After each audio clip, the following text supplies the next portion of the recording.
Welcome to bird media. నేను మీ పవన్ కృష్ణమూర్తి. తమిళనాడు ఎన్నికల్లో మొట్టమొదటిసారి పోటీ చేసినటువంటి తమిళ వెట్రి కళగం చీఫ్ జోసెఫ్ విజయ్ చంద్రశేఖర్ పోటీ చేసినటువంటి రెండు స్థానాల్లోనూ కూడా గెలుపొందారు.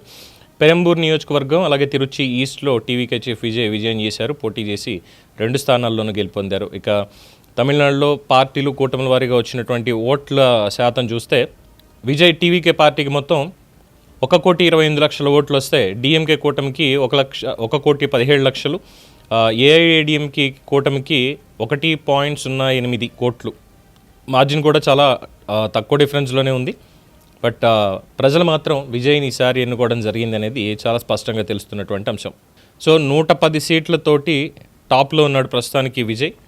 ఇక కాంగ్రెస్ పార్టీ పొత్తు కలవండి అని చెప్పి విజయ్ తండ్రి చంద్రశేఖర్ కూడా కాంగ్రెస్కి ఆఫర్ ఇచ్చారు. అటు ఏఐడిఎంకే తోటి కాదు, ఇటు డిఎంకే కాదు, కేవలం కాంగ్రెస్ పార్టీ వాళ్ళు వచ్చి మాతో కలిస్తే అధికారం మేము ఇస్తామంటూ కూడా ఆయన చేసినటువంటి వ్యాఖ్యలు ప్రస్తుతం సంచలనం రేపుతున్నాయి. అందులోనూ రెండు స్థానాల్లో కూడా విజయ్ కీలకంగా విజయం సాధించడంతో ఫలితాల ట్రెండ్ అనేది మారింది అని కూడా చెప్తున్నారు.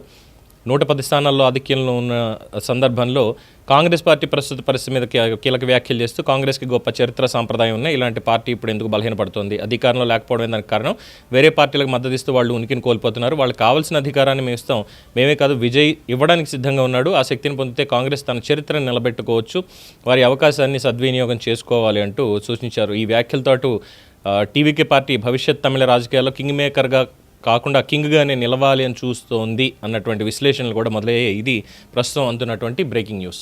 More updates keep watching the Bird media.